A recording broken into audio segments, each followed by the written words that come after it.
Bonjour tout le monde, bienvenue à ce premier dîner d'apprentissage en itinérance intitulé «L'intervention culturellement sécurisante auprès de personnes autochtones en situation d'itinérance, savoir, savoir-être et savoir-faire». Je m'appelle Julie Cunningham et je fais partie de l'équipe du CREMIS. Le CREMIS, pour ceux et celles qui ne le connaissent pas, c'est le Centre de recherche de Montréal sur les inégalités sociales, les discriminations et les pratiques alternatives de citoyenneté, un centre de recherche en milieu de pratique situé au sein du CIUS Centre-Sud de l'île de Montréal. Alors, comme il est d'usage de le faire dans les événements autochtones, le dîner d'apprentissage d'aujourd'hui est un événement auquel vous pouvez assister en anglais ou en français. Alors, pour accéder au service de traduction simultanée, vous devez cliquer sur la petite planète, j'imagine au bas de votre écran, et effectuer la sélection de la langue d'écoute de votre choix. Avant de céder la parole à Stéphanie Héroux-Brazeau, coordonnatrice du Cercle consultatif en santé des Autochtones de Montréal et animatrice du dîner d'apprentissage d'aujourd'hui, toute l'équipe du CREMIS aimerait reconnaître que le CIUS Centre-Sud de l'île de Montréal est situé en territoire autochtone, lequel n'a jamais été cédé.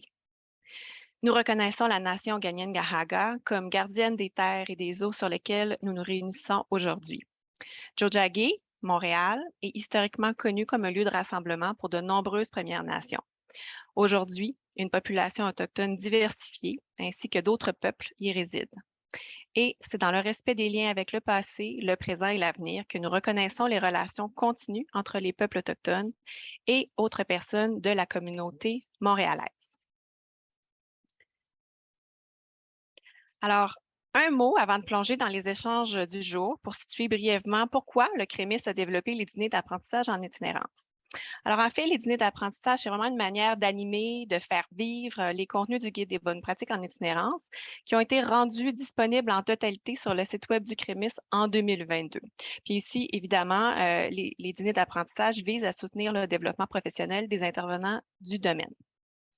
Alors, il semble que la formule proposée réponde à un besoin, puisqu'aujourd'hui, nous avons le bonheur d'accueillir près de, là, présentement, on est à 133, mais il y a près de 275 personnes qui se sont inscrites, qui proviennent d'un peu partout dans le réseau de la santé et des services sociaux.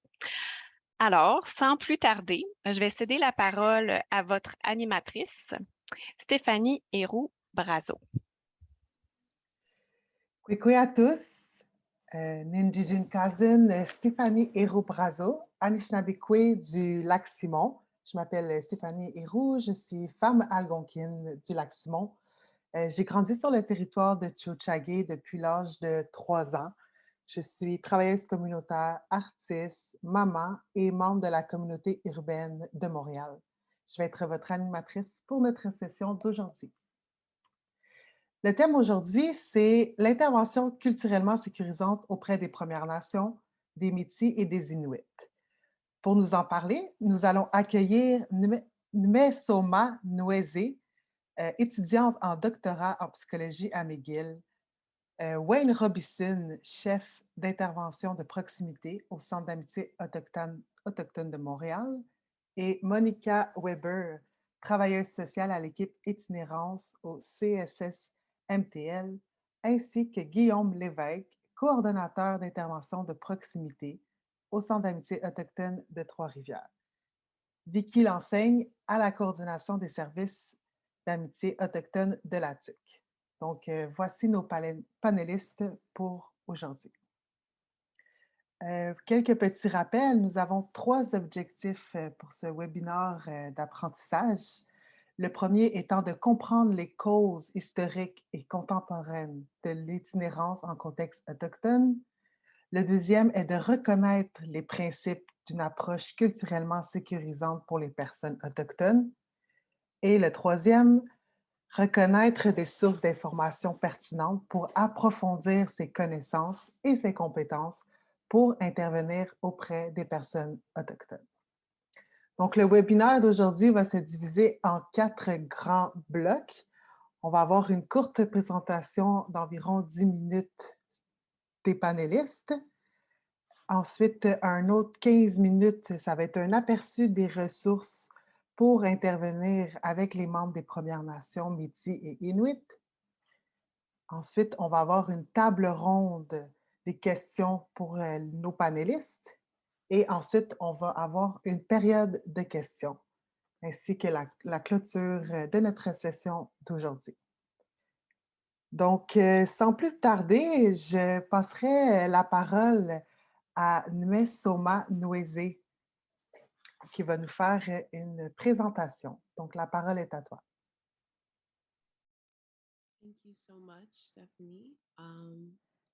Merci beaucoup, Stéphanie. Alors, je vais essayer de partager mon écran car j'ai une petite présentation simplement pour nous orienter par rapport à ce que c'est la sécurité culturelle, de quoi ça a l'air et comment on se sent. Alors, débutons. OK, alors dites-moi si vous pouvez voir mes diapos. Oui. D'accord. Quelle est la sécurité culturelle? Ceci est une présentation pour résumer la littérature, la recherche. Donc, la sécurité culturelle est une question de différence de pouvoir au sein de la société. Ça nous exige de penser aux différences de pouvoir interpersonnelles quand on interagit avec les parties et à la façon dont le transfert de pouvoir peut faciliter des soins appropriés pour les peuples autochtones et sans doute pour tous les utilisateurs de services. Donc, c'est une question de critiquer et aborder les structures de pouvoir tenues pour acquises et stratégies et de reconnaître les obstacles à l'efficacité clinique découlant du déséquilibre de pouvoir inhérent entre le fournisseur et le patient. Donc, l'objectif, c'est que toutes nos activités soient clairement liées à l'atteinte de l'égalité de la santé. Donc, je voulais parler d'une citation que j'ai vue dans un article. La sécurité culturelle exige que les fournisseurs de services et leurs organisations associées s'examinent eux-mêmes et l'impact potentiel de leur propre culture sur les interactions et la prestation de services. Cela nécessite des prestataires de services individuels et organisations à reconnaître et à traiter leurs propres préjugés, attitudes, hypothèses, stéréotypes, préjugés, structures et des caractéristiques qui peuvent affecter la qualité de soins prodigués.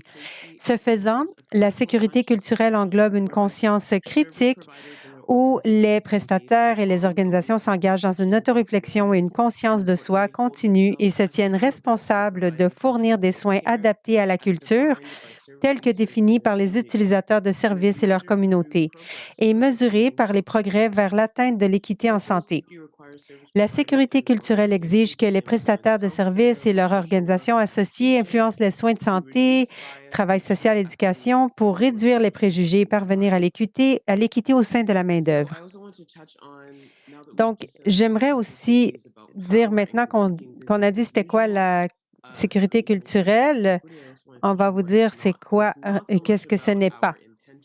Donc, ce n'est pas une intention, c'est ici la sécurité culturelle concerne l'évaluation critique du pouvoir et du business as usual et la réalisation de l'équité en matière de santé. Donc, ce n'est pas des prestataires de services bien intentionnés, ce n'est pas seulement des compétences et des connaissances seules, et ce n'est pas au niveau individuel seulement. Donc, je voulais prendre le temps aussi de distinguer la sécurité culturelle et la compétence culturelle. Souvent, on les présente ensemble. Donc, la sécurité culturelle est un processus réflexif continu développant une conscience critique. Il met l'accent sur la culture du fournisseur de services et de l'environnement de service. Et le changement est au niveau individuel et organisationnel. Et de plus, c'est défini par le client et la communauté. La compétence, elle est plus statique. C'est le développement des connaissances et des compétences interpersonnelles. On met l'accent sur la culture du client en tant qu'autre.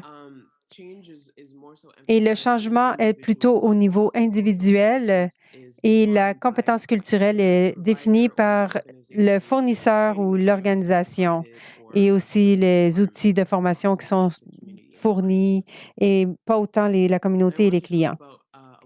Donc, j'aimerais vous dire un peu comment est-ce qu'un environnement culturellement sécuritaire comment on peut se sentir dans cet environnement. Donc, ici, il est écrit que c'est un environnement où il n'y a pas d'attaque, de défi ou de déni de votre identité, de qui vous êtes et de quoi vous avez besoin. C'est le respect partagé, la connaissance partagée, l'expérience partagée et d'apprendre ensemble dans la dignité et de réellement écouter. Donc, pour vous parler plutôt comment ça se sent, c'est toujours défini par le bénéficiaire des soins. C'est une sensation de respect, d'être vraiment écouté et activement impliqué. C'est d'être actif et non passif. Donc, nous poussons à l'autonomisation de ceux que nous servons et l'évaluation est essentielle. D'avoir de rétroaction, c'est essentiel. De plus, c'est d'établir des relations de confiance, prioriser les besoins et les antécédents de chaque client. Ceci peut vouloir dire de passer plus de temps que d'habitude et être cohérent, fiable et ne pas porter de jugement. C'est particulièrement important pour la population dont nous traitons, des gens qui, en plus d'être marginalisés, en tant qu'Autochtones, ils sont marginalisés économiquement également et financièrement. Donc maintenant, comment ça fonctionne? Il y a plusieurs niveaux à la sécurité culturelle. Il y a l'entraînement, la formation. Ça peut être formel ou informel. Et ce sont des opportunités qui favorisent la conscience critique pour penser au système dans lequel nous travaillons. L'évaluation aussi, c'est essentiel. Donc, il faut avoir des résultats équitables et obtenir des commentaires des clients. Il faut aussi que le client soit responsabilisé, qu'il soit impliqué, que sa culture soit priorisée. De plus, c'est une question de leadership. Nous en parlerons plus dans notre table ronde. Donc, il faut vraiment activement être impliqué. Il y a aussi la communauté qui sont les décideurs. Donc, c'est une question de changement structurel. Donc, les politiques et pratiques qui assimilent, compromettent ou ne fonctionnent tout simplement pas pour les clients sont remplacées. Et la croissance individuelle, une réflexion continue sur la manière d'équilibrer le pouvoir et d'aligner leur travail sur la réalisation de l'équité. Pour conclure, j'aimerais vous donner quelques lectures utiles, des exemples d'impact culturel, l'un du Canada et l'un de Montréal. Ici, nous avons aussi des articles sur les principes et les conseils pour ceux qui aimeraient être orientés. Donc, je passe la parole à mes collègues panélistes. Merci.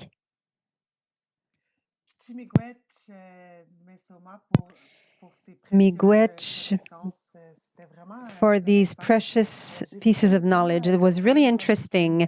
So now I would invite Wayne Robson to take the floor. The floor is yours.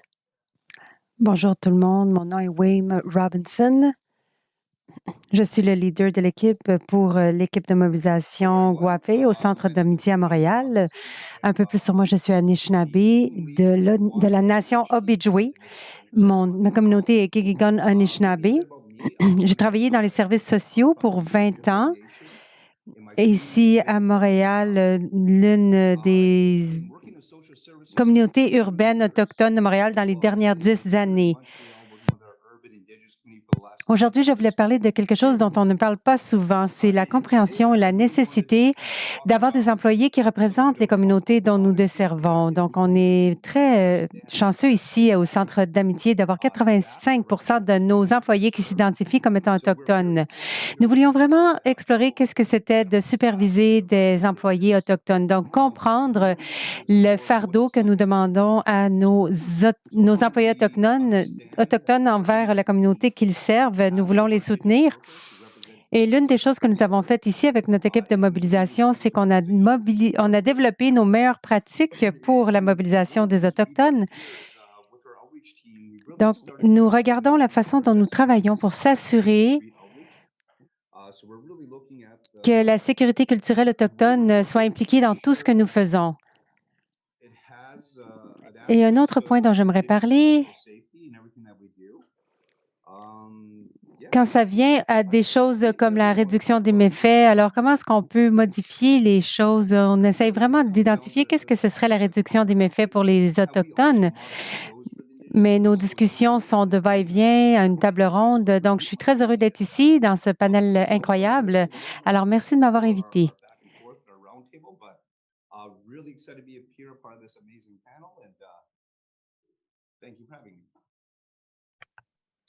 Merci beaucoup, Wayne, pour ces informations, puis nous donner un petit glimpse de la prochaine session avec la table ronde.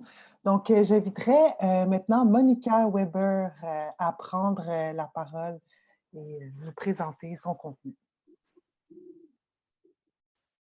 Bonjour à tous. Donc, moi, je m'appelle Monica, je suis travailleuse sociale.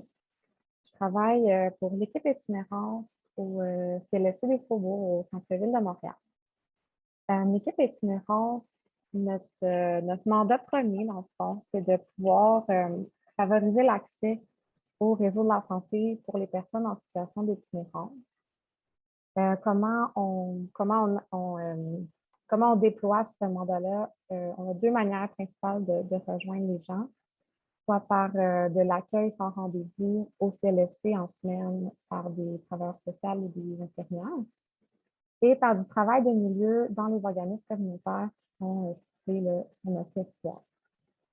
Et moi, j'ai participé en 2018 à l'établissement d'un partenariat avec les organismes communautaires autochtones sur le territoire. On a constaté il y a quelques années que même si les personnes autochtones étaient sous-représentées dans la population itinérante, ils fréquentaient vraiment peu nos services. Et donc, on a vu la nécessité de pouvoir aller vers les gens pour pouvoir voir c'était quoi les besoins du terrain, de regarder c'est quoi les constats des acteurs autochtones, puis est-ce qu'il y a une ouverture à ce que notre équipe on puisse travailler en partenariat avec eux, de manière à ce que les gens puissent avoir accès puis sentir que l'accès au réseau soit favorable pour les personnes en situation d'itinérance, mais aussi des Premières Nations. J'aimerais brièvement vous parler sur deux sujets principaux. Premièrement, j'aimerais vous parler des leçons que j'ai pu apprendre dans les dernières années. Puis deuxièmement, j'aimerais vous parler juste d'un aspect important quand on intervient avec des personnes en situation d'itinérance, c'est de pouvoir respecter le rythme des personnes. Donc, j'aimerais vous parler un peu de comment on a pu articuler, comment on a pu apprendre à articuler ça de manière plus spécifique pour les personnes autochtones. Donc, premièrement, pour les leçons apprises, rapidement, c'est devenu évident qu'il fallait prendre du recul, puis aussi prendre conscience de ce qu'on peut représenter pour les personnes. Donc, par exemple, moi, en tant que travailleuse sociale qui est allochtone, c'est important que je puisse revisiter ma posture face aux gens, puisque historiquement, les travailleurs sociaux ont joué un rôle important dans, par exemple, le placement d'enfants autochtones. Et donc, ça venait teinter mon rapport avec les gens quand je me présentais. Puis rapidement, j'ai réalisé que c'était pas ma place d'être sur la défensive ou d'essayer d'expliquer « Ah, mais moi, c'est pas ça mon rôle », mais d'avoir vraiment une posture d'écoute, puis une posture envers ce que les gens avaient à dire, puis est-ce que les gens voulaient que nous, on soit là en tant qu'équipe du réseau de la santé. Donc, dans les leçons, il fallait prendre du temps pour lire, pour se former, pour connaître la culture, pour lire sur l'histoire. Et non seulement de faire ça, de faire des lectures, mais vraiment de prendre le temps avec les membres de la communauté. Donc, rapidement, les premiers mois, même presque toute la première année qu'on a fait des présences dans les organismes, on allait vraiment là d'une manière très informelle pour parler avec les membres de la communauté, autant les gens qui utilisaient la ressource que les gens qui y travaillaient, pour apprendre, pour écouter comment ils perçoivent notre présence et aussi pour apprendre à proposer quelque chose qui fait du sens pour eux. Donc, de développer une approche qui peut répondre aux besoins avant de fournir un service. Donc, vraiment de prendre le temps de développer des liens. Donc, ça, c'était les leçons apprises là, au début de notre partenariat. Puis, on continue d'apprendre chaque jour. Et la deuxième, ce que je voulais vous parler aussi au niveau du respect du rythme. Donc, comment on a peut apprendre à adapter notre pratique pour que ce soit, pour bien respecter le rythme des personnes avec qui on intervenait, ben, ils nous ont parlé que ça serait important qu'on puisse avoir un horaire le plus flexible possible. Donc, par exemple, d'être capable de dire aux gens, ben, si tu viens mardi puis jeudi, n'importe quand dans la journée, je vais être là, je vais pouvoir t'accueillir. Ça valorise le fait que juste de venir dans une institution, ben, pour les gens, ça peut être un grand pas.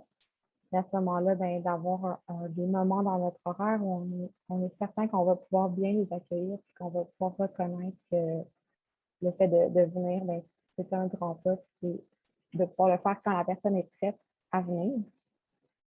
Puis une autre chose, ben, c'est vraiment dans l'importance de la communauté.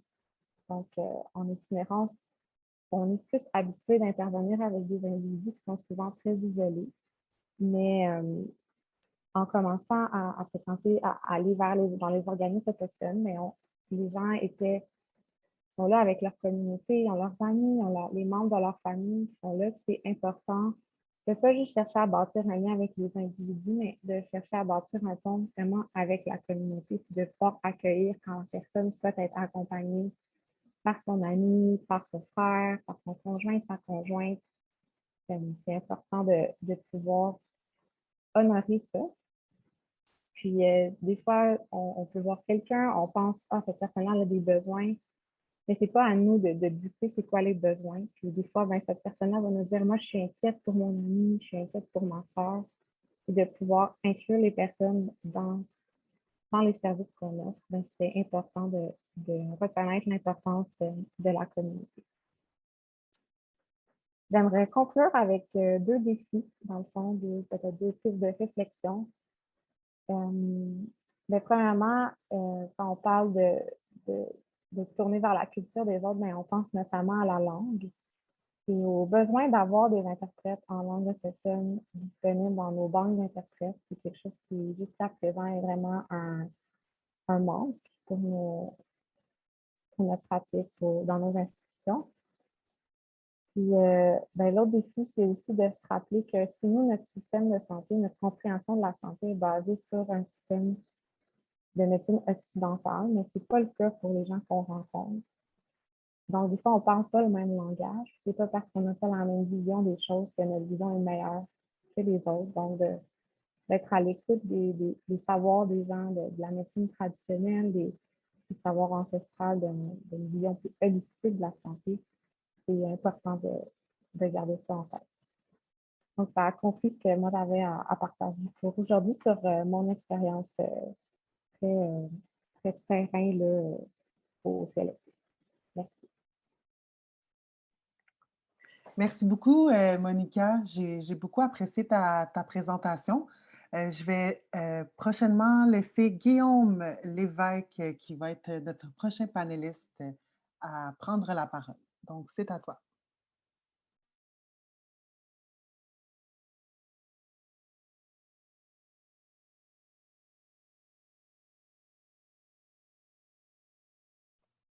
Oui, est-ce que vous m'entendez? C'est bon? Parfait. Alors, enchanté, moi, c'est Guillaume Lévesque. Je suis coordonnateur des services pour le Centre d'amitié autochtone de Trois-Rivières et le point de service autochtone de Shawinigan, qui est tout nouveau dans nos services. En fait, moi, aujourd'hui, j'ai été invité pour vous parler un peu de l'approche de proximité chez nous à Trois-Rivières. En fait, c'est une réflexion qui a été vraiment en amont, transversale à l'ensemble de notre offre de services. En fait, dans les 2 dernières années, on s'est penché sur un projet de planification stratégique, puis on s'est rendu compte que nos visions, nos visées d'intervention étaient très, très limitées. En fait, à la base, nous, ce qu'on avait, c'était un milieu de vie où les gens venaient traverser la porte. C'était une grotte culturelle où tu peux venir vivre ta culture, ta langue, avoir un repère dans le pays des trottoirs, là, dans le pays urbain, pouvoir avoir un lieu, un safe space pour toi. Puis au travers de ça, il y avait un paquet de services, un paquet de types d'intervenants au niveau de la santé, au niveau des éducateurs spécialisés, au niveau psychosocial, d'intervention. C'était très, très spécifique. Puis on s'est dit, on passe à côté de quelque chose parce que si tu ne viens pas au local, si tu ne viens pas au milieu de vie, on ne te rejoint pas. on a un peu mis la hache dans l'ensemble de ces types d'approches d'intervention, puis on s'est concentré sur une seule, qui est l'approche d'intervention de proximité, qui pour nous était essentielle. Puis on s'est penché là-dessus avec notre regroupement aussi. On fait partie du regroupement des centres d'amitié autochtones. Puis avec notre regroupement, on s'est dit, il faut penser à une approche, c'est cool le travail de rue, c'est cool l'intervention de proximité, mais il faut le réfléchir de manière culturellement pertinente et sécurisante. Alors là, on s'est vraiment penché en équipe, avec nos équipes de travail, avec plusieurs autres centres et collègues du regroupement, sur la confection d'une formation sur l'approche d'intervention de proximité en contexte autochtone. Fait que pour nous, au Centre d'amitié, on abolit chacun des noms, chacun des titres des intervenants, et l'ensemble des intervenants ici s'appellent les intervenants de proximité. Ils peuvent avoir des petits mandats au niveau jeunesse, par exemple, en éducation, ou plus au niveau de la justice, travailler en prévention au niveau de la détention, au niveau, au niveau vraiment plus de justice, etc. Mais on l'a vraiment canné pour qu'elle soit transversale dans notre approche, dans notre philosophie d'intervention. Pour nous, l'intervention de proximité, elle est individuelle, elle est collective, elle est communautaire, puis de manière transversale, il y a une proximité qui est culturelle. Pour nous, comme Centre d'amitié autochtone, on est un ambassadeur au niveau de la culture. La sécurisation culturelle, elle fait partie de notre approche. On l'incarne. Notre équipe est constituée de 90 de membres de collègues autochtones de plusieurs nations. Alors, nous, on la rayonne entièrement. Fait que notre job, en fait, ça a été d'essayer de rejoindre 4 grandes retombées par cette approche-là, par cette philosophie-là qui est égalitaire dans le rapport à l'autre, qui est vraiment circulaire, qui est non imposée, qui est non clientéliste. Elle est vraiment dans un rapport humain, dans la découverte de l'autre. Donc, notre retombée principale, c'est le Mélo-Pématisé-Win, qui, avec mes collègues à Atikamekw, on l'a nommé, c'est au niveau du bien-être holistique, spirituel, émotionnel, psychologique et physique de la personne. Donc, de voir la personne dans sa globalité, dans sa santé globale, et ça tout au long de sa vie. Après ça, une des retombées qu'on voulait également, c'est s'assurer que dans nos interventions, que dans nos visions d'intervention, on augmente le sentiment d'appartenance communautaire, que les membres qui viennent que les membres qui vivent à Trois-Rivières, qui vivent à Shawinigan, mais se sentent autochtones partout de manière transversale dans tous les services de notre ville. On est idéaliste, mais on y croit, c'est notre mission sociale. Après, ce qu'on veut, c'est construire et affirmer on veut valoriser la construction et l'affirmation identitaire, puis surtout renforcer le pouvoir d'agir, que les gens deviennent les ambassadeurs de leur guérison, de leur chemin. C'est eux qui sont les maîtres de leur connaissance. Alors, c'est ce qu'on vise. Tout ça, nous, ce qu'on veut, c'est vraiment accroître le mieux-être des personnes, des groupes, des familles. On veut réduire la rupture sociale et l'exclusion sociale. Mais en sachant que quand on parle d'inclusion sociale au niveau autochtone, on parle d'inclusion sociale à une société qui est coloniale. Alors là, il y a toute une réflexion qu'il faut avoir de décolonisation sur l'approche et du pouvoir qu'on veut donner aux gens. Puis notre compréhension sociologique, l'analyse de la société. On veut avoir une affirmation autochtone urbaine avec les membres, que les gens se sentent autochtones partout dans la ville, mais que nous-mêmes, comme organisation autochtone, on fasse partie d'une gouvernance autochtone qui est communautaire. Donc, on ait un vrai leadership culturel dans notre ville et qu'on soit compris avec cette légitimité-là. Puis, ce qu'on veut, c'est changer le monde, fait qu'on vise l'empowerment des collectivités et des gens. Alors, comment qu'on s'y prend? En fait, on est vraiment en train de le co-définir. Nous, on a un peu aboli nos réunions d'équipe qui étaient très pyramidales, où là, en équipe de gestion, on venait présenter des points. On a appelé ça à la place des cercles d'apprentissage. On a cassé la structure et l'ordre du jour, puis c'est ensemble, collectivement, en termes d'équipe, qu'on va définir notre vision. Alors, on peut prendre des cas cliniques, par exemple, puis l'amener vraiment à réfléchir sur quelle est la force, quelle est la valeur et la mission de nous, comme intervenants de proximité, ce qu'on vise, en fait. Fait que nous, on est vraiment du tout dans une approche clientéliste. On n'est pas centré sur la problématique. On ne travaille aucunement dans nos bureaux. Notre seul bureau, c'est notre milieu de vie. Puis, le milieu de vie, les intervenants de proximité l'amènent dans leur cœur, partout dans la ville, dans leurs interventions, où sont les gens.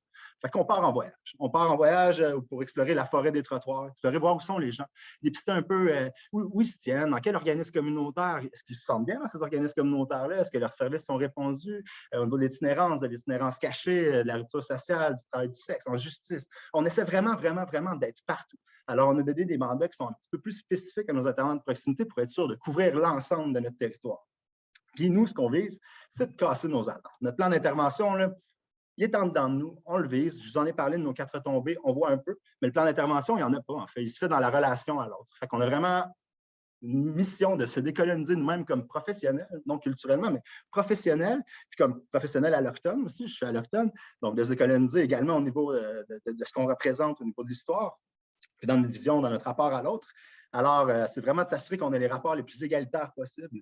Travailler dans une approche holistique où on est un peu comme en vélo tandem, en fait. La personne, c'est elle qui pilote, elle sait où elle s'en va, elle sait c'est quoi ses besoins, ses défis, elle sait comment sa vie roche à certains aspects, puis c'est quoi ses forces, c'est quoi les filets qui sont autour d'elle. Puis nous, on est en arrière d'elle pour piloter puis pédaler avec la personne. C'est un peu notre philosophie d'intervention. On ne fait pas la place, on n'est pas dans la prise en charge, on est en collaboration avec l'autre, puis c'est lui le chef de sa traite. On l'accompagne. Fait que notre bureau, c'est la ville. Puis notre job, c'est une job de temps. Travailler en relation d'aide, ça prend du temps. On ne pousse à rien, on n'a aucun objectif, aucune attente, on crée du lien. Puis pour ça, il faut être créatif. Alors, on crée des prétextes de lien, que ce soit par des activités, des présences dans des organismes communautaires, des présences dans certains services publics, je vous en parlerai plus tard également. Puis au travers de ça, on ne pousse rien. Il peut y avoir du référencement, etc. Mais si la personne ne veut rien savoir, elle ne veut rien savoir, on ne pousse pas. On est vraiment dans l'égalité et dans le temps. Puis il y a une dimension de notre travail qui est vraiment collective et communautaire. On se rend compte qu'il n'y a pas nos partenaires en arrachent au niveau de la sécurisation culturelle. Les services publics, si la commission vient de l'ont dit, ne sont pas adaptés culturellement. Alors, ça ne fonctionne pas. Nos collègues également de d'autres ressources se rendent compte de leurs limitations par leur connaissance ou leur vision de la sécurisation culturelle. Ils ont de la misère à rejoindre les gens. Tandis que nous, c'est ça notre leadership. Alors, on peut travailler en collaboration. Eux, ils sont maîtres de leur service. Ils ont la connaissance, la compétence dans ce qu'ils offrent comme service. Nous, on a la compétence, la connaissance culturelle. Alors, arrimer ensemble, ça crée une force collective. Je vous donne un exemple. On intervient tout récemment dans une ville, à Shawinigan, en fait. Et là, au travers de nos interventions de proximité, on a créé des ponts avec l'Institut régional en santé mentale de Shawinigan, qui est quand même une instance, c'est colosse, c'est quand même médical, ça offre des soins. Au travers de ça, il y a un volet justice qui est le médico-légal. Et là, on se rend compte que nos deux univers sont un peu non complémentaires, mais on a deux philosophies qui sont différentes, en fait, au niveau de l'institution et au niveau de la vision communautaire et culturelle. Alors là, au travers de nos échanges, ils se sont rendus compte qu'on ne peut pas rejoindre les gens. Les gens, les Autochtones qui étaient dans ces services-là, les personnes autochtones qui étaient dans ces services-là, se sont en minorité. Déjà là, ils étaient marginalisés dans une marginalisation qui était déjà parce qu'ils sont présents en santé mentale, dans l'Institut de santé mentale. Alors, avec les intervenants, on s'est dit, essayons quelque chose. Si tu me permets d'amener cette personne-là dans mon milieu de vie, vivre sa journée, pouvoir rencontrer ses cocums, ses mouchoums, parler sa langue, vivre sa culture, juste un après-midi, on regarde ce que ça donne. Puis on a expérimenté ça pendant plusieurs fois. On s'est rendu compte, wow, même au niveau médical, au niveau des psychiatres, l'impact de l'Alliance à leur centre d'amitié, à leur culture, de pouvoir permettre à ces gens-là un répit, se grandir dans leur culture, mais ça avait un bénéfice extraordinaire au point de vue de leur résilience, de leur guérison au niveau de la santé mentale. Donc, c'est plein de bons coups comme ça qu'on utilise. Encore un autre avec le pavillon de la solitude, maintenant la maison Eureka, qui est une thérapie où il y avait beaucoup d'Autochtones qui étaient résidents à cette thérapie-là, mais qui se sentaient tout le temps exclus, qui vivaient beaucoup de stigmatisation, de préjudices des autres résidents. Alors là, on s'est rendu compte qu'il fallait encore faire la même chose. Fait qu'une fois ou 3 mois, on va dans des mornings, on s'en va présenter nos services. Puis là, avec les gens qui sont là, les personnes autochtones, ça fait valoir la culture, ça permet d'avoir un empowerment des gens, d'expliquer d'où ils viennent, leur trajectoire, ce qu'ils vivent en thérapie en tant que minorité culturelle. Alors, ça crée vraiment cette force-là, puis encore là, de les sortir de cette thérapie-là pour la poursuivre dans notre milieu de vie à Shawinigan ou Trois-Rivières pour pouvoir avoir accès à des activités culturelles, puis se donner un moment, un répit pour exister entièrement au sein de ta culture. C'est un peu ça que j'avais à vous dire. Puis tout à l'heure, je vous proposerai autour de la table ronde une vision au niveau plus politique. Qu'est-ce qu'on peut faire maintenant en tant qu'organisation pour renforcer notre vision puis la transversalité de la culture, de la sécurisation culturelle dans nos services, mais également au niveau politique avec nos partenaires publics. On a expérimenté des choses à Trois-Rivières, puis j'aimerais ça vous en jaser. Miigwech, merci. Miigwech, Guillaume, pour ta passion puis ta présentation dynamique et enrichissante. Je vais donc inviter notre dernière panéliste, Vicky Lanseigne, à venir nous partager d'autres connaissances. Est-ce que tout le monde m'entend? Oui. Oui, Vicky Lanseigne, je travaille aussi dans un centre d'amitié comme Guillaume. Non, moi, c'est celui de la TUC. La TUC, c'est 11 000 et quelques habitants. Moi, je travaille au centre d'amitié depuis 14 ans. Je suis la doyenne. Je suis encore jeune, là, mais je suis la doyenne. Donc, moi, je travaille vraiment au service aux membres et à l'inclusion sociale. Dans cette équipe-là, comme Guillaume disait, nous aussi, on travaille avec le terme travailleur de proximité parce que intervenant, c'est trop relié à des établissements institutionnels. Donc, nous, on va vers les gens aussi. Donc, on travaille avec des travailleurs de proximité. Ils ont tous des spécialités. Donc, une est vraiment axée sur l'itinérance. Elle, son travail, c'est vraiment de travailler avec les gens qui sont en situation d'itinérance. Et nous, notre itinérance, elle est cachée. On ne voit pas... les gens ne dorment pas dehors. Ce n'est pas celle que tout le monde connaît. On travaille vraiment avec l'itinérance cachée, qui est que les gens n'ont pas de domicile fixe. Ils vivent un peu chez un peu chez tout le monde qui connaissent. Tu sais. Puis, nous, notre approche est aussi axée sur la personne. Donc, si la personne décide que c'est ce modèle de vie qu'il veut, ben, on le respecte. Tu sais, nous, on s'assure qu'il a les services qu'il veut. Puis c'est sûr que notre but, c'est de l'emmener à avoir son propre chez-soi, puis tu sais, d'avoir une qualité de vie stable. Je prends comme exemple, moi, ça fait 14 ans que je suis ici. On a un monsieur qui a vécu les pensionnats, qui ne voulait pas, qui vivait de l'itinérance cachée, qui ne voulait pas un domicile, qui ne voulait pas d'aide sociale, qui ne voulait pas de carte d'assurance maladie. Mais en 10 ans, cette année, on a réussi à ce qu'il ait sa carte d'assurance maladie, qu'il ait un logement et que maintenant, il y a l'aide sociale. Mais tu sais, ça prend 10 ans. Il faut vraiment aller au rythme de la personne. Puis il ne faut pas chercher à... Bien, on peut comprendre, mais il ne faut pas chercher à entrer dans la tête de la personne que ce n'est pas correct de vivre chez un et chez l'autre. Il faut vraiment aller à son rythme. Puis, nous, une problématique qu'on a ici, qui est vraiment axée sur l'itinérance, c'est qu'on n'a pas de maison qui est pour les hommes. On a 2 maisons qui est pour les femmes, pour les héberger s'ils sont en situation d'itinérance. Et on a créé un site culturel sur une terre non cédée, qui est à quelques kilomètres de la ville de La Tuque. Puis, ce site-là a 3 fonctions, mais la première, c'est vraiment c'est d'accueillir les hommes en situation d'itinérance, qui n'ont vraiment aucune place où aller, parce que nous, les hommes qui étaient dans cette situation-là, on devait les envoyer à Shawinigan ou à Trois-Rivières, parce qu'on n'avait vraiment aucun endroit.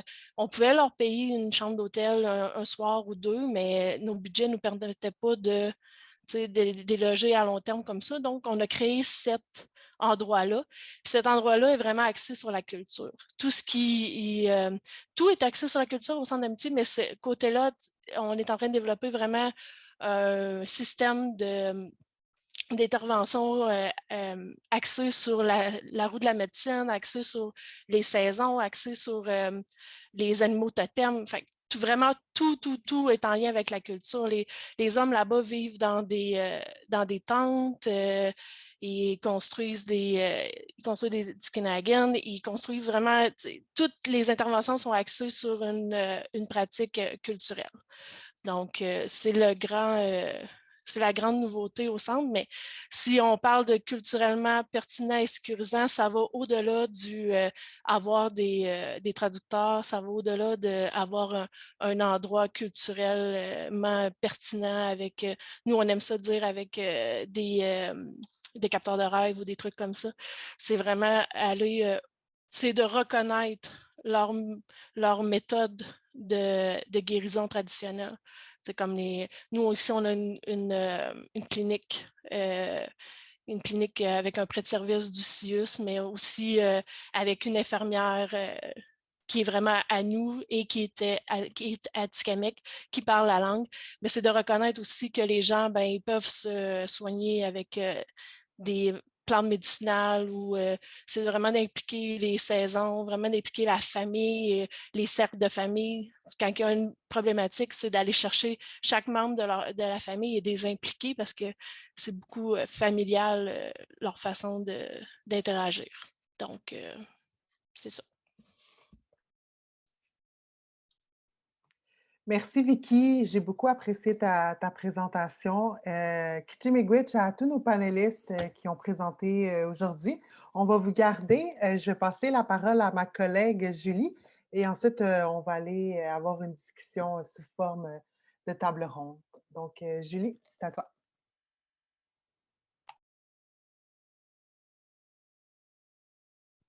Bonjour tout le monde, j'arrive. Diaporama. À partir. OK, on est rendu ici. Merci beaucoup, Stéphanie. Merci beaucoup à tous les panélistes. C'était super intéressant.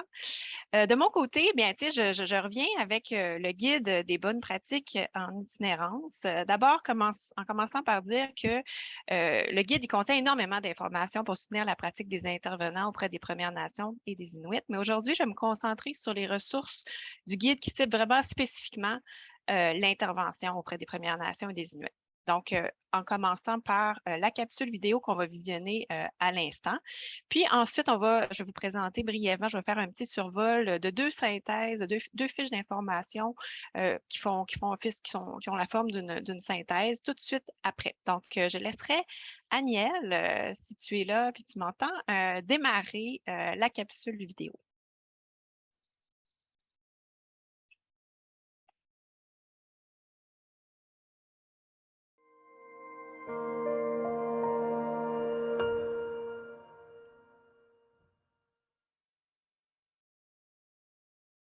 Moi, je pense comme intervenant, si on veut rejoindre les personnes des premiers peuples en intervention, puis d'avoir des interventions qui sont culturellement pertinentes, mais surtout qui vont être aidantes et soutenantes pour la personne, c'est d'y aller avec un rapport de proximité, donc d'aller vers les gens, mais surtout de réciprocité. Puis je pense qu'en intervention, c'est une pratique qui peut être très bénéfique de considérer la personne sur le même niveau que soi, puis d'y aller, de dire que cette personne-là, oui, je souhaite t'accompagner, je souhaite t'aider, mais elle va aussi nous amener quelque chose de par sa culture, de par des valeurs qui sont prônées dans la culture autochtone.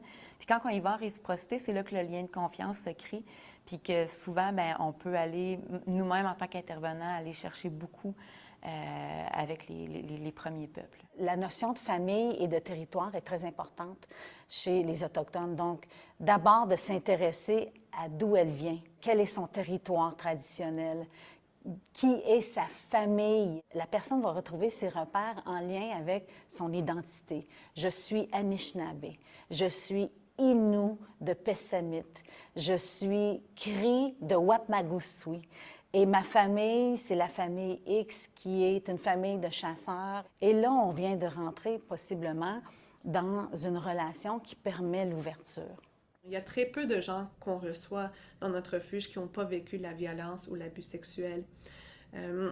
Donc, il faut regarder tous les effets du trauma en tant qu'intervenant et voir comment intervenir en sachant que c'est peut-être pas le manque de motivation, c'est peut-être que la seule chose que cette personne-là a connue, c'était de la violence.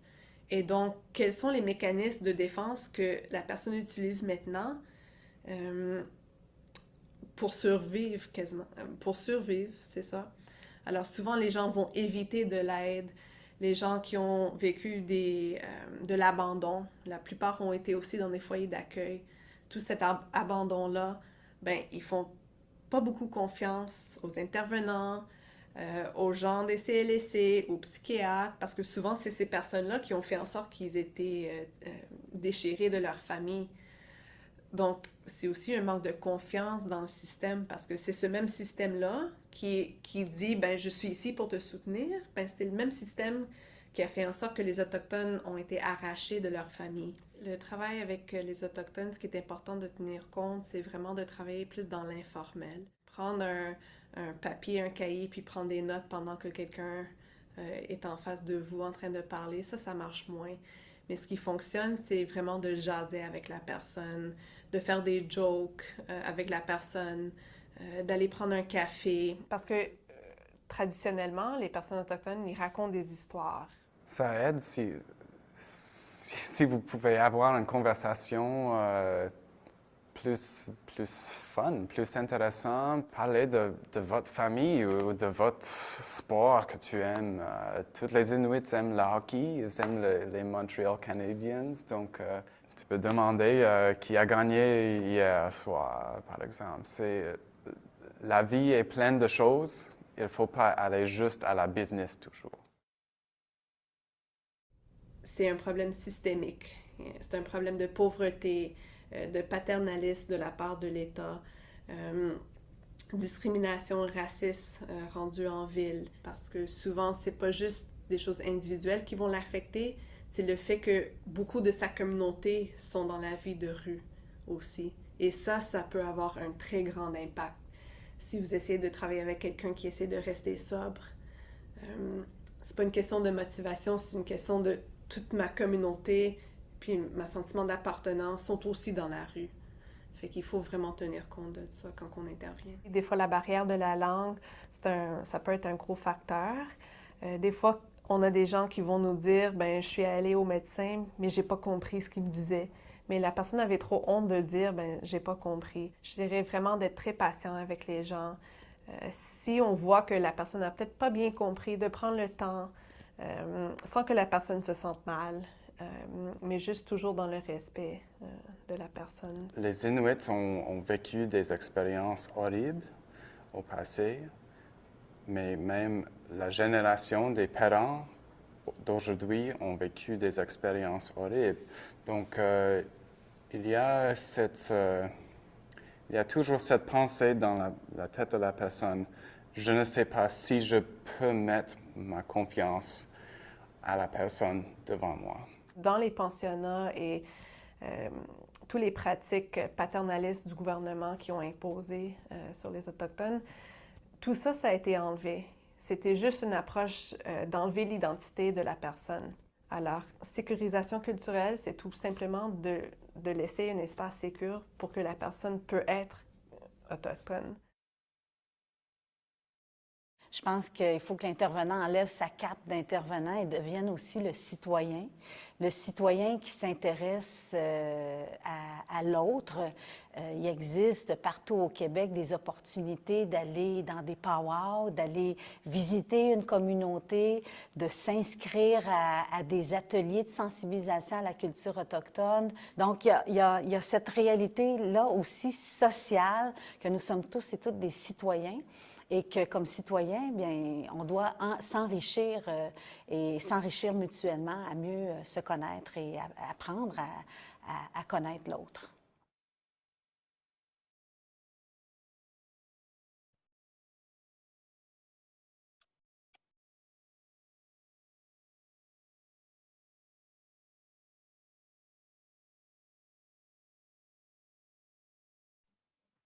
Merci pour cette vidéo-là.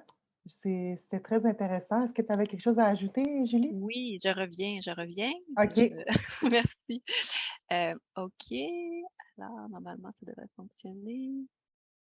À partir de ça ne fonctionne pas à partir de la diapo actuelle.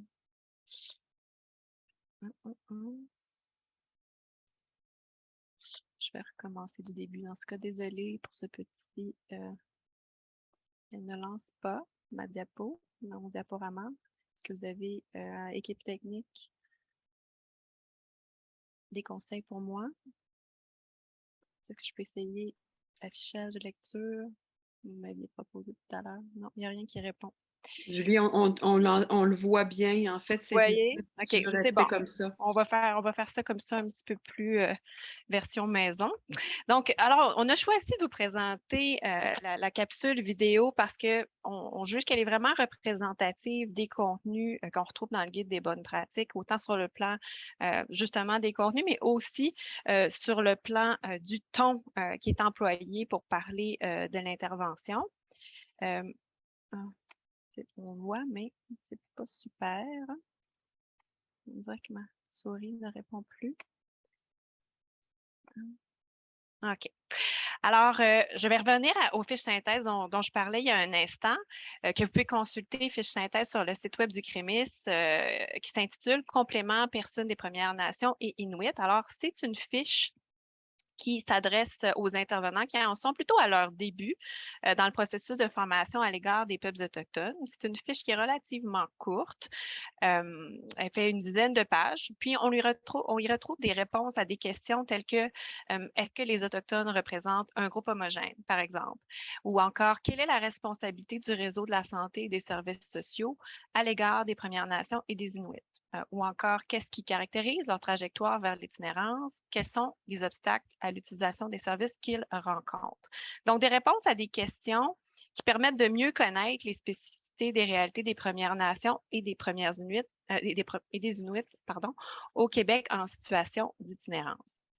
On retrouve dans la deuxième fiche à consulter sur le site web du CREMIS, dans le dossier Guide des bonnes pratiques en itinérance, la fiche qui s'intitule « Accompagner les personnes des Premières Nations et des Inuits en situation d'itinérance ».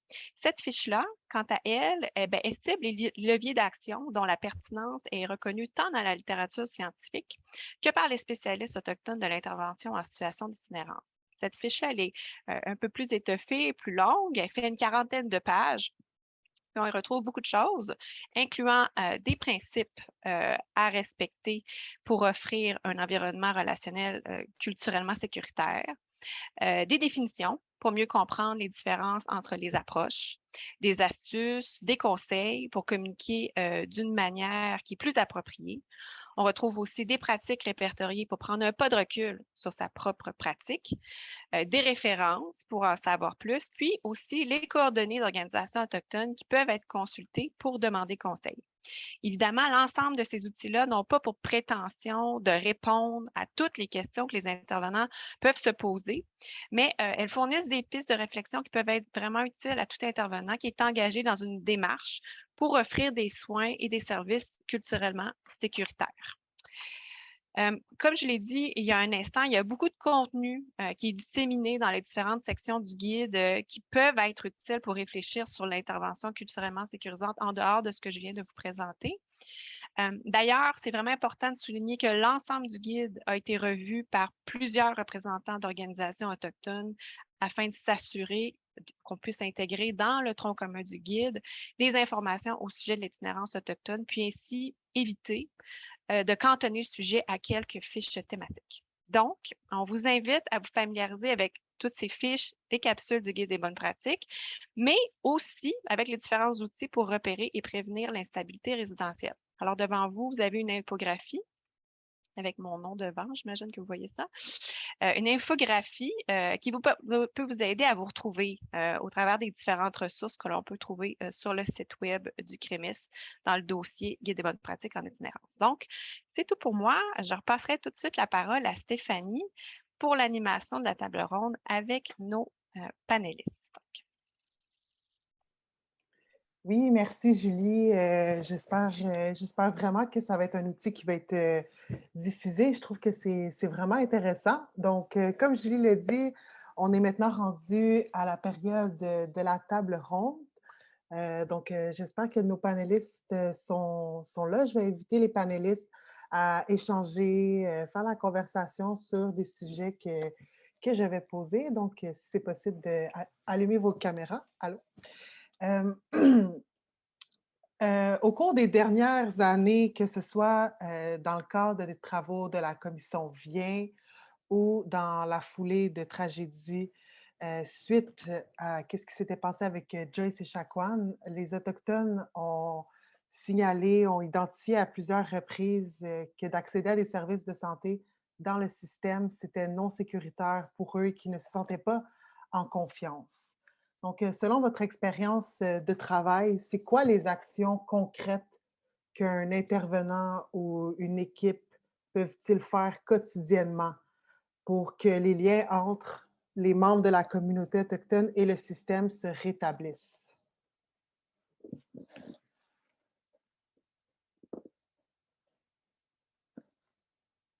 Est-ce qu'il y en a une qui voudrait commencer? Une?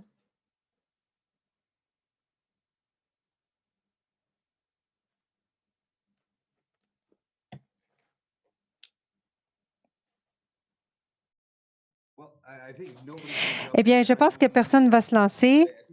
Alors, je dois dire que nous avons tous beaucoup de pensées, de commentaires, et je pense que nous avons une grande discussion ici, mais l'une des choses auxquelles j'ai pensé au cours de cette présentation et d'autres discussions dans les derniers jours, c'est que souvent nous parlons de ce qui doit se passer dans les communautés autochtones pour qu'elles s'adaptent aux services sociaux et de santé, sans vraiment considérer le plus gros problème, c'est le fait que ces services sociaux et de santé doivent changer pour se conformer aux communautés autochtones. Il doit y avoir plus de complicité, de compréhension de la complicité entre la santé et les services et le génocide des peuples autochtones.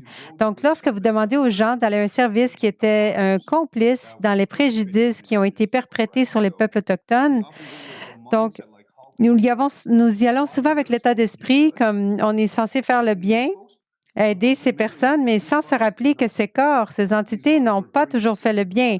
Ces entités étaient très spécifiquement celles qui étaient utilisées comme outils pour le génocide autochtone. Donc, ça enlève vraiment le fardeau des peuples autochtones et ce fardeau devrait être reposé sur les épaules de ces organisations et institutions à cause de leur rôle. Donc, ce serait très utile que nous puissions débuter la discussion en utilisant un langage différent. Ce n'est pas ce qui doit changer dans la communauté, mais plutôt comme un représentant de santé et des services sociaux, savoir que je suis complice du génocide des peuples autochtones. Donc, c'est ce qu'on fait en tant qu'organisation. C'est pas parce qu'on veut être extra gentil avec les Autochtones. C'est pas parce qu'on a une quelconque idée. Tu sais, on parle de sous-privilégiés. Ce n'est pas que les peuples autochtones sont sous-privilégiés, c'est que nous sommes trop sur-privilégiés, trop privilégiés. Donc, ça a rapport avec le génocide des peuples autochtones. Donc, ce changement de mentalité, je crois que c'est la première chose qui doit se produire. Donc, ce n'est pas nous qu'il s'agit de dire ah, qu'est-ce qu'on va faire pour ce pauvre Indien? Il s'agit de gens qui ont profité et continuent de tirer profit de ce génocide. C'est ce que nous allons donner pour vous réconcilier. Donc, ce changement de terminologie en soi ferait avancer beaucoup les choses. Je ne sais pas si quelqu'un d'autre aimerait parler. Sinon, je parlerai toute la journée.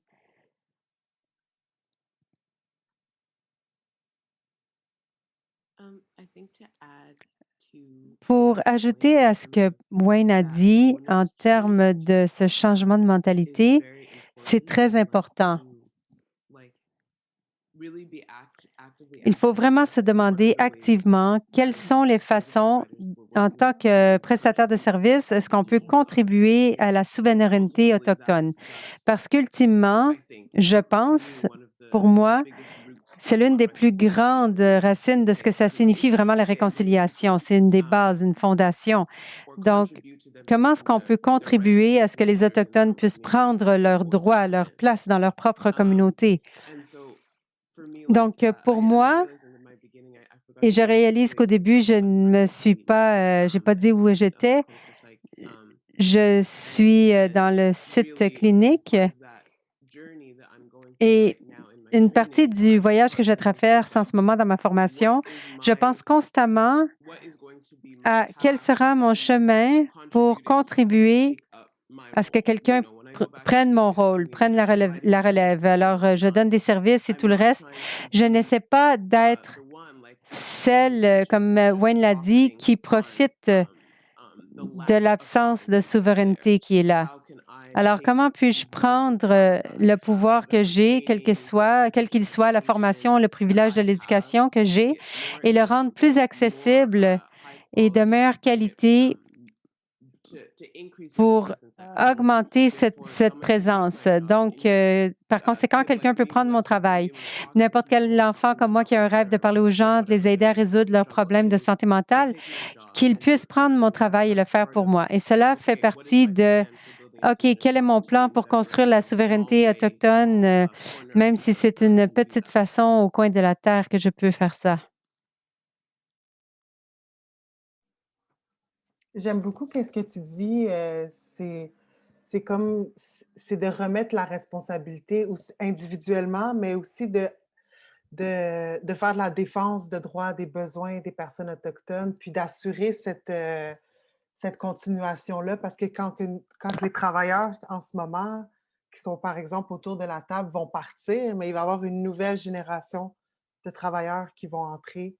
Puis c'est d'assurer ça, puis de continuellement repenser aussi nos façons de faire. Ça me parle beaucoup. Est-ce qu'il y en avait qui avaient d'autres, des idées, des interventions? Guillaume, je te vois. Ah, bien, c'est clair que ça fait totalement écho. Tu sais, je pense que notre première responsabilité, c'est de prendre conscience. Puis lorsqu'on prend conscience, on ne peut pas se déconscientiser à moins d'être un peu, d'avoir peur de l'affirmation. Donc, nous, ce qu'on fait au Centre d'amitié pour assurer la conscience, bien, tu rentres au niveau de la défense des droits, au niveau de l'accès, de la démocratisation, de l'information.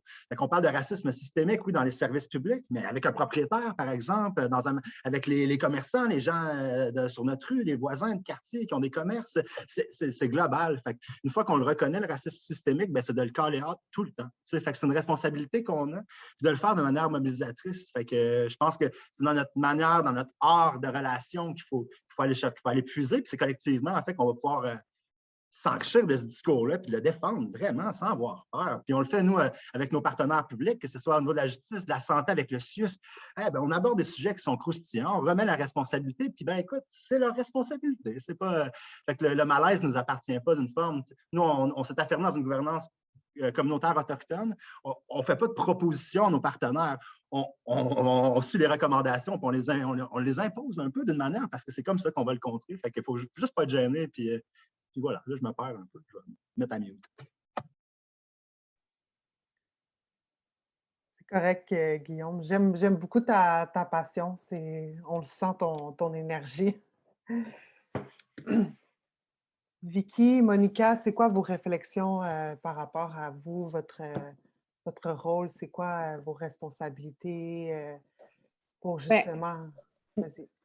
Moi, j'ajouterais juste à ce qui a déjà été dit, là, qu'est-ce que mes collègues panélistes ont amené, c'est en effet, ça fait partie de ce à quoi il faut prendre conscience dans notre travail. Mais je pense que aussi, je rajouterais juste que c'est important de voir, c'est la personne qui est maître de sa vie. Tu sais, c'est la personne, elle a son autonomie, elle a son droit à l'autodétermination. Nous, on n'est pas là pour faire en sorte qu'elle va toujours avoir besoin de nous. On est là dans l'accompagnement de cette autonomie, de cette autodétermination. Puis, on n'est pas là pour prendre en charge, infantiliser les gens, on n'est pas là pour être quelque chose de nuisible, on est là pour être quelque chose de positif. Puis ça, c'est une responsabilité qu'on porte comme intervenant. C'est important de se rappeler de ça au quotidien. Je pense que c'est ça qui peut avoir le plus bel impact sur nos interventions, mais aussi sur les relations qu'on bâtit avec les personnes auprès duquel on est en contact. Merci, Monica. J'aime beaucoup comment tu t'exprimes dans c'est quoi être un allié, c'est de reconnaître, oui, puis de reconnaître aussi que les personnes autochtones ont une souveraineté puis une autodétermination, puis que c'est pas en tant que d'un point de vue professionnel, c'est pas à nous à juger ou à dicter comment que la personne devrait vivre sa vie. Vicky, est-ce que ça te fait penser à des choses ou Je peux pas je peux pas rajouter rien. Je pense que tout a été dit. Tu sais, je suis d'accord avec ce que Wayne a dit, Guillaume. Faut reconnaître, faut arrêter d'essayer de rentrer des gens, mettons des carrés dans des cercles. Faut adapter le système à la réalité des Autochtones. Faut arrêter de vouloir les mettre dans un système où qui n'est pas fait pour eux. Il faut vraiment repartir de la base. Là.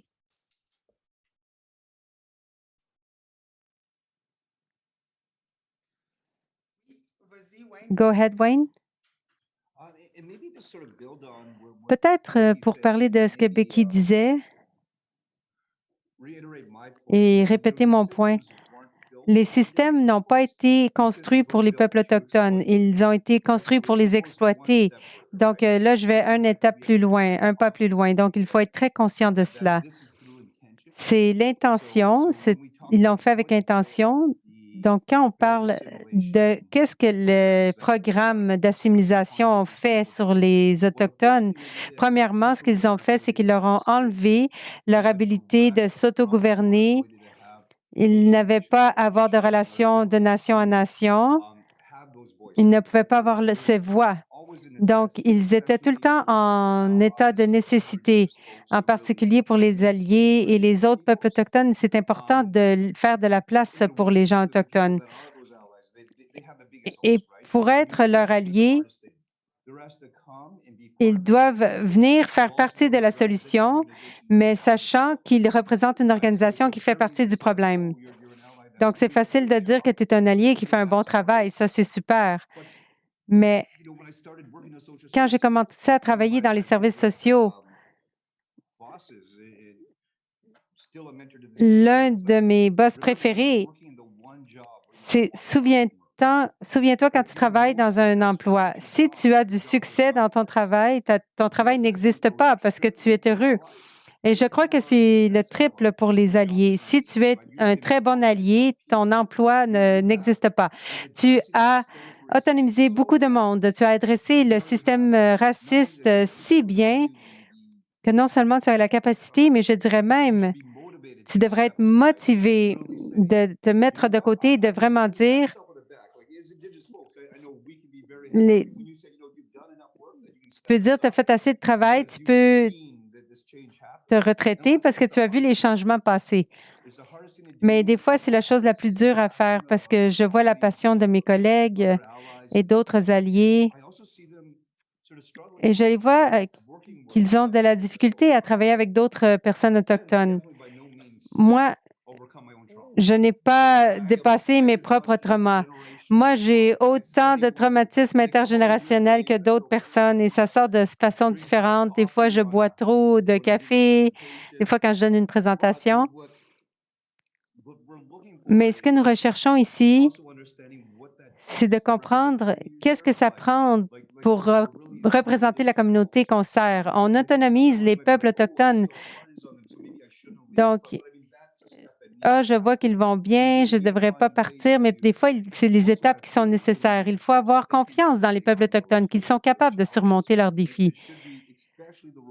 Et ce serait le rôle des alliés de les encourager, de dire, je vais faire plus de travail. Je ne vais pas seulement faire mon travail, mais je vais faire aussi du travail pour aider cette personne qui travaille avec moi pour qu'il puisse prendre mon rôle. Parce que si tu ne fais pas ça, tu ne veux pas donner ta place, ben, tu perpétues un système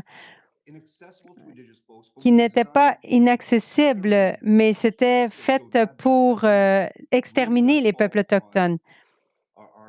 Donc, ce fardeau tombe sur les épaules de nos alliés, vraiment. Je vais aller me chercher du café maintenant. Désolée, je voulais juste parler du point de Wayne aussi. Et j'ai un peu de conseils pratiques à donner. Donc, si tu es un prestataire de service, il y a plusieurs options qui sont dirigées par les Autochtones et qui peuvent donner un soin complet à nos clients. Donc, il ne faut pas s'assurer qu'on devient obsolète en tant qu'allié, mais aussi, on doit savoir qu'est-ce qui existe dans votre région. Est-ce qu'il y a des médecines traditionnelles autour de moi, des centres d'amitié autour de moi? Donc, de cette façon, et je parle en particulier du point de vue de la psychologie, lorsque vos clients viennent vous voir, vous êtes en mesure de les diriger et dire, OK, moi, je suis une option, mais il y a plusieurs autres options qui existent qui peuvent te donner même encore plus de sécurité culturelle ou même c'est un endroit où tu pourrais grandir dans ta culture et dans ton identité autochtone et te connecter avec tes pairs. Et je crois que ça fait ça fait grande partie du transfert de pouvoir, comme on disait. Donc, comme on disait, la sécurité culturelle, c'est avoir un pouvoir. Donc, je peux leur dire, moi, je ne suis qu'une option. Voici un cercle complet d'autres soins, d'autres services que vous pouvez avoir. Thank you all. Merci à tous. Merci beaucoup. Je vais parler en français, excusez. Je pense que c'est vraiment enrichissant, puis c'est vraiment des discussions qui sont importantes. Puis là, on parle beaucoup d'être un allié, puis ben aussi en tant que personne autochtone, des fois, on peut être un allié à des communautés qui sont un peu plus en manque de résilience, parce que j'aime pas trop utiliser le terme vulnérable, mais peut-être avec un manque de résilience. Donc, justement, en parlant de ça, est-ce que, selon vous, c'est quoi les principales caractéristiques ou les nuances, les différences d'une intervention qui est culturellement sécuritaire en contexte d'une personne qui vit proche de la rue versus une personne qui n'expérimente pas l'itinérance? Est-ce que s'il y en a, si oui, c'est quoi? Ça serait quoi les différences, les nuances?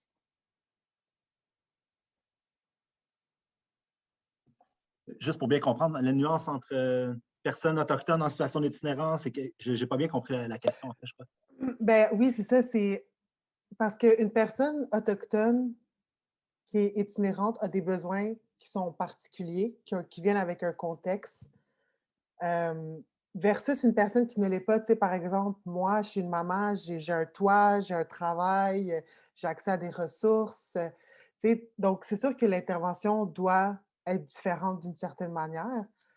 Donc, ma question, c'est quoi ces différences-là d'une intervention qui est culturellement sécurisante?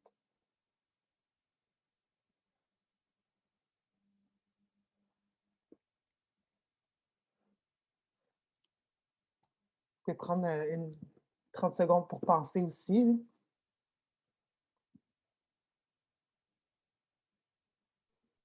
Ben, déjà, je crois que c'est en situation d'itinérance, c'est en situation d'exclusion sociale, mais on parle aussi au niveau des étiquettes qui t'amènent à être en marginalisation, au niveau marginalisé, exclu socialement.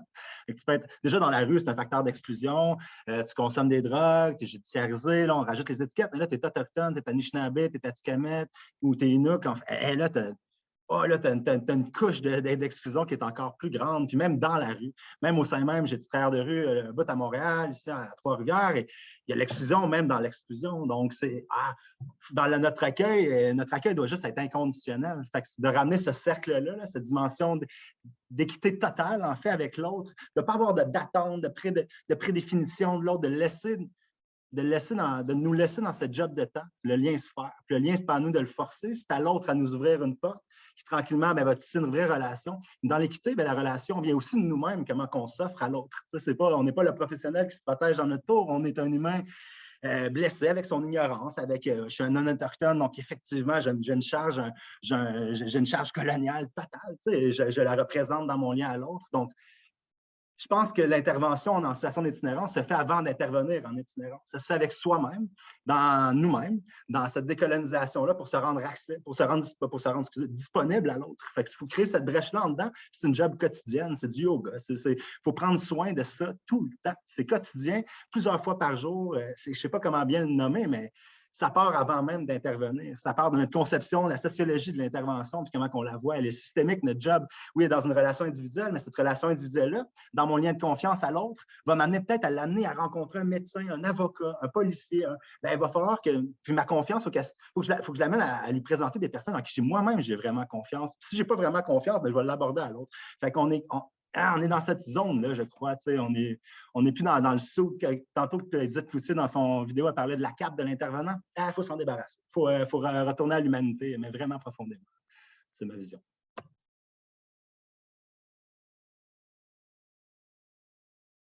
Vas-y, Wayne. Je ne veux pas trop m'éloigner du sujet ici, mais je crois que quand vous posiez cette question, à quoi j'ai pensé, c'était au niveau des théories et des actions. Et aussi, je vais faire une perspective plus large. Mais nous avons certains membres de communautés qui ont de très grands obstacles. Il y en a qui sont sans abri. Ils utilisent différentes stratégies de coping qui soient non malsaines. Il y a beaucoup d'acteurs autochtones qui étaient dans la communauté, qui ont commencé à avoir un peu d'attention. Donc, ils ont utilisé une théorie qui est incroyable. Donc, la réduction des méfaits, par exemple, a sauvé des milliers de vies. C'est une superbe théorie, mais elle n'a pas été adaptée pour les communautés autochtones. Donc, c'était une théorie qui était basée sur l'injection de ceux qui étaient dépendants à la drogue, qui est complètement différent de ce que nous faisions dans notre communauté qui serait plutôt dépendant d'alcool. Mais je comprends que ce sont de beaux modèles, mais sans le leadership autochtone, on manque des points clés. Donc, l'un des points sous-tendants de la réduction des méfaits, c'est qu'on ne juge jamais. Et ça fait du sens. Parce que souvent, c'est sur une base individuelle. Mais là, maintenant, nous travaillons à l'échelle d'une communauté.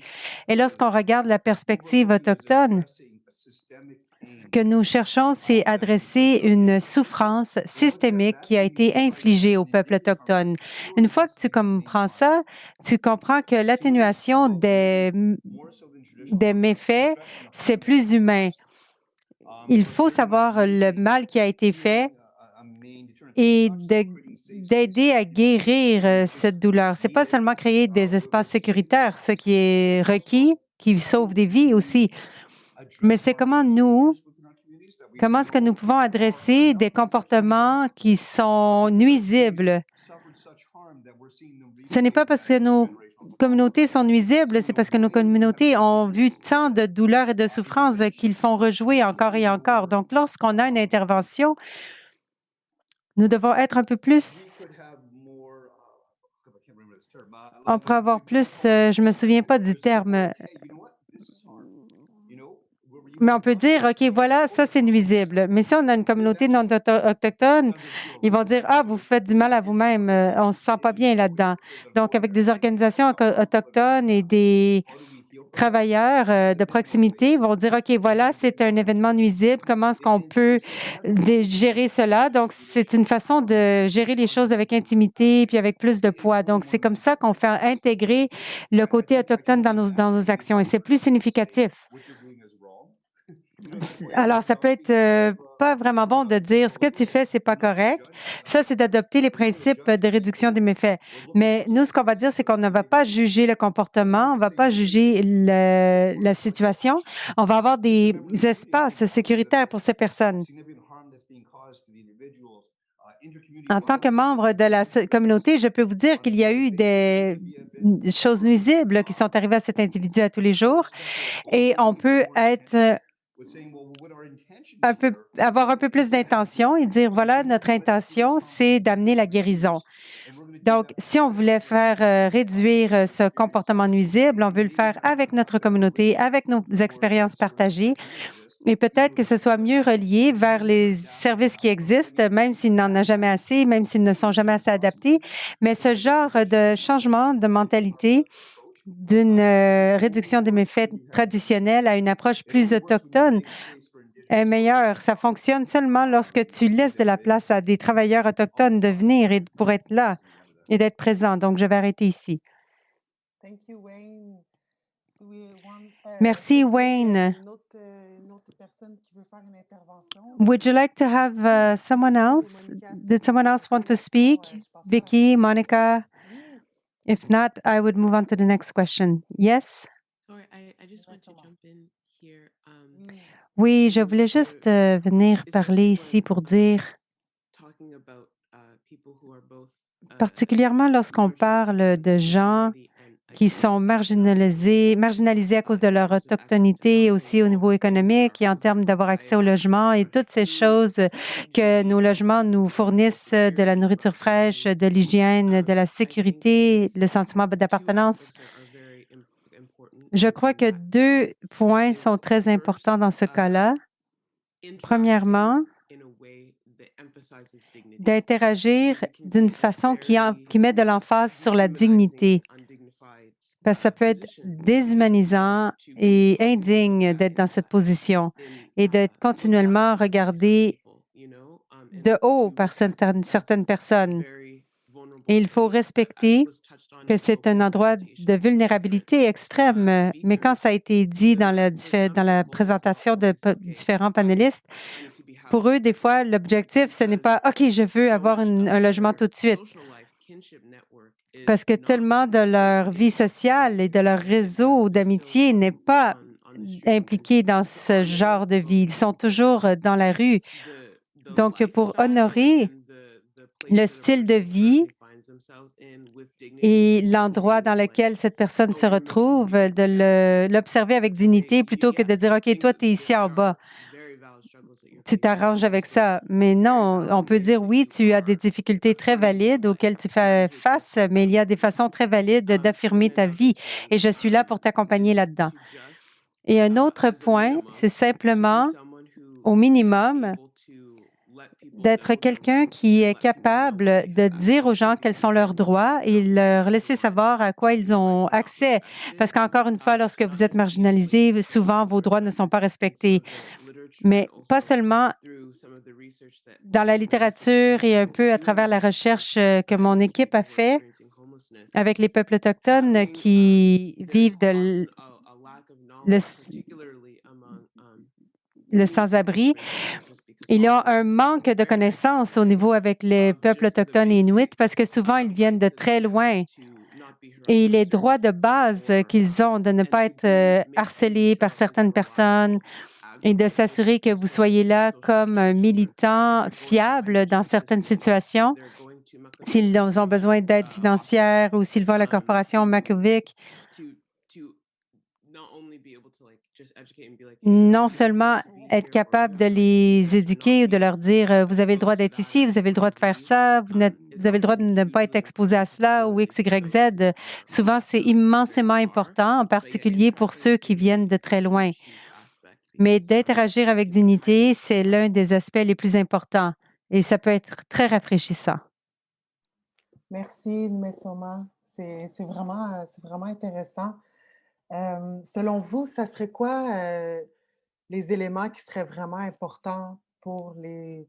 Ben là, on essaie vraiment de réduire le mot intervenant, mais les travailleurs de soutien, ça serait quoi dans une formation en sécurisation culturelle pour les travailleurs de soutien qui répondent davantage aux besoins des personnes en situation d'itinérance? Donc, ma question, c'est quoi les éléments qui doivent être dans la formation de sécurisation culturelle, selon vous?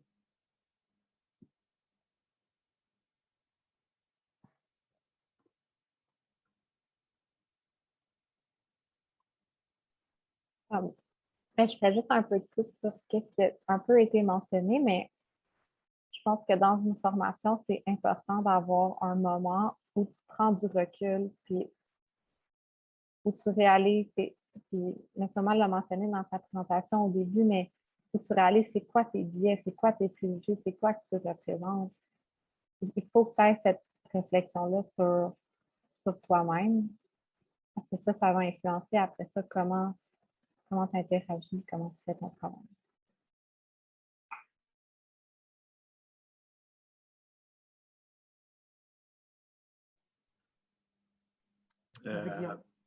C'est peut-être cliché, mais je sais pas, moi j'ai l'impression que chaque personne que je rencontre est un pays, avec sa langue, sa géographie, son histoire, sa manière d'avoir vécu sa réalité, ses traumas, ses violences, tout ce qu'on est de manière globale. Fait que quand on voyage, moi ce que j'ai appris, c'est d'enlever mes lunettes culturelles pour me poser sur les lunettes culturelles de l'autre. Fait que c'est vraiment d'avoir cette position-là, de ne pas arriver en expert, pas arriver avec une attente, une appréhension, mais vraiment d'y aller dans une dynamique d'humilité totale, d'enlever ces lunettes-là pour ne pas imposer rien, pas avoir de traces culturelles tout le temps dans notre relation, mais de laisser l'autre être l'expert de sa culture, de son chemin, de son histoire, puis la manière qu'il survit avec son histoire présentement. Je pense que moi, je commencerais de même, en fait. C'est déjà une grosse job, je le vois dans les services publics. Je pense que c'est comme ça qu'on devient un peu colonial, dans notre attente un peu clientéliste, d'amener l'autre vers le bon soin, le bon spécialiste, le bon... on peut-tu commencer par juste la bonne approche, la bonne accueil, le bon quoi, le bon bonjour, puis dans une relation vraiment humble, sans nos lunettes qu'on impose constamment. Vas-y, Mesoma, si tu veux réagir. No, sorry, I was just reacting to the last. OK. Oui, non, j'aime beaucoup ce que tu dis, puis en même temps, c'est très représentatif les communautés autochtones, elles sont variées, même entre nations, entre différentes communautés, il y a des traditions qui sont différentes, la langue qui est différente, donc même entre nations. Donc, je pense que j'aime beaucoup ce que tu disais, chaque personne est un pays, c'est vraiment ça. Même nous, en tant que personnes autochtones, des fois, on rencontre une personne qui a une histoire complètement différente. On vient de la même communauté, on vient de la même nation, mais on a deux histoires de vie qui est complètement différentes. Je ne sais pas s'il y avait des dernières pensées avant qu'on ferme la table ronde. Vas-y, Wayne. Je ne veux pas toujours être le contraire, dire le contraire, mais je crois qu'en tant que conclusion pour moi, je crois qu'on doit se souvenir profondément que nous ne réconcilions pas avec les peuples autochtones parce qu'ils proviennent d'une superbe culture, langue, histoire et spiritualité. Nous nous réconcilions parce qu'il y a eu une tentative de génocide sur les peuples autochtones. Oui, plusieurs d'entre nous provenons de beaux territoires, de belles langues, de spiritualité et de culture, mais la raison pour laquelle on met une emphase sur les difficultés autochtones dans ce contexte, c'est parce que Nous bénéficions tous, nous vivons tous sur l'exploitation et la souffrance qui a été causée à ces peuples. Donc, c'est important de regarder les choses à travers ces lunettes plutôt que la lunette de comprendre la culture. Il faut comprendre la motivation et lorsqu'on parle on travaille avec nos partenaires, on s'en souvient. Alors, comme je disais, on ne met pas de l'emphase sur les peuples autochtones parce qu'on est gentil, c'est parce qu'on doit quelque chose. Et ce sentiment de redevance est plus fort pour ceux qui travaillent dans les institutions qui ont été des agents de cette souffrance. Et moi, je suis Ojibwe, et ma communauté ne vient pas du Québec. Ma communauté, ce ne sont pas mes nations avec lesquelles je travaille. Donc, je suis moi-même ici. J'ai ma propre histoire qui peut être similaire à certains, mais nous devons être très conscients aussi qu'il y a des expériences uniques, comme Stéphanie disait, mais de plus encore,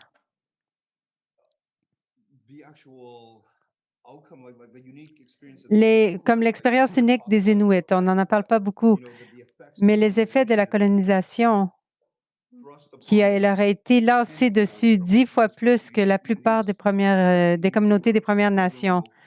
Et même certaines communautés crient isolées. Nous devons comprendre que cette colonisation est dans plusieurs nations avec plusieurs expériences.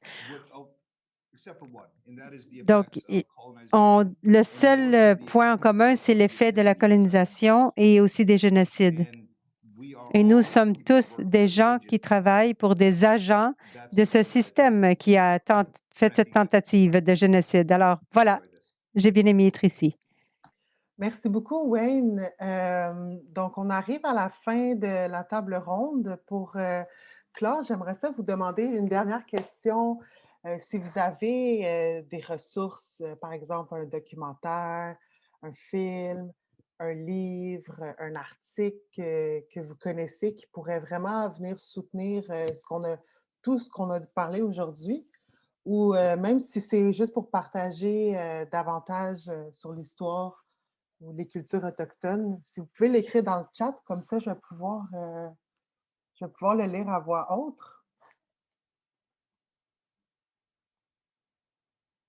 Et si la salle a des questions aussi, si les personnes qui se sont joints à nous ont des questions, ça serait le temps de les poser en même temps, pendant qu'on a encore nos panélistes.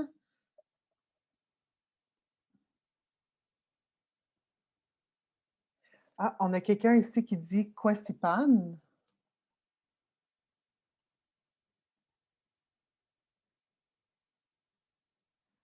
Oui, moi j'aime beaucoup Kwasipan. C'est un film.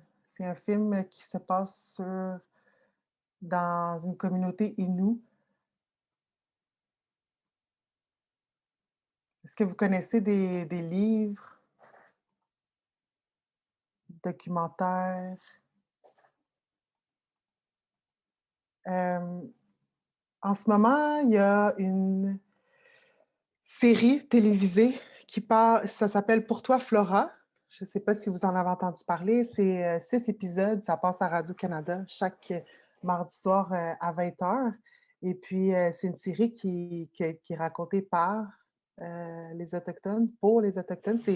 Ça vient d'une réalisatrice Mohawk.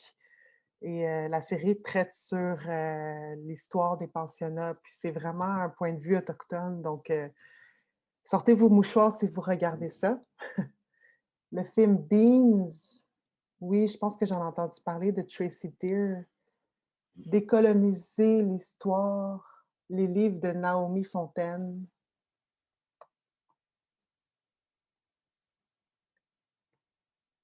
Donc, on a Mesoma qui parle d'un documentaire Atatama Nunaga.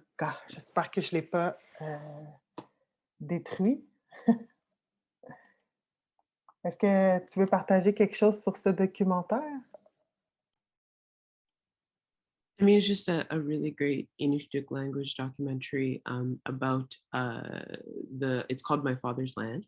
And it's kind of following the journey of a person talking about the kind of Baffinland mine project going on. And so I think obviously like a huge part of reconciliation is land back or pay rent, land back or pay the rent. And yeah, so it's great, and it's good to watch if sometimes reading is too much for the eyes, so you'd rather sit back and watch something. Oui, merci beaucoup. Libre, Tiohtià:ke, Michel Jean, 270 ans de résistance, de Alanis au Bozouawin, la crise d'Oka, We Were Once Warrior. Donc, merci à tous. Merci à tous nos panélistes d'avoir été là aujourd'hui avec nous. Je vous remercie de votre temps, votre partage de connaissances. C'était vraiment intéressant. Et puis, sur ces dernières notes, je vais passer la parole à Julie. Miigwech à tous. Majashin. Je me joins à Stéphanie pour remercier tout le monde et toi aussi, Stéphanie, pour l'animation de ce premier dîner d'apprentissage. Merci aux panélistes, merci à l'équipe technique. Pour votre information, l'enregistrement du dîner et les présentations PowerPoint en français et en anglais vont être déposés sur la page web du CREMIS dès que possible. Je me permets de vous inviter à bloquer le 25 octobre dans votre agenda pour que vous puissiez vous joindre à nous pour le prochain dîner intitulé « Prévention de l'itinérance chez les jeunes, un champ d'action à réinterroger ». Et dernièrement, dans votre boîte courriel, vous devriez avoir reçu un formulaire de rétroaction. Nous vous remercions de prendre quelques minutes de votre temps pour le remplir. Alors, votre avis est vraiment essentiel pour que le CREMIS puisse bien comprendre comment il peut répondre davantage aux besoins de formation des professionnels du réseau. On vous remercie pour le temps que vous consacrerez à cela. Et puis, en terminant, pour vous tenir informé à propos des activités du CREMIS, on vous invite à vous abonner à l'infolette du CREMIS au www.cremis.ca. On vous remercie encore pour votre présence. Bonne fin de journée et à la prochaine.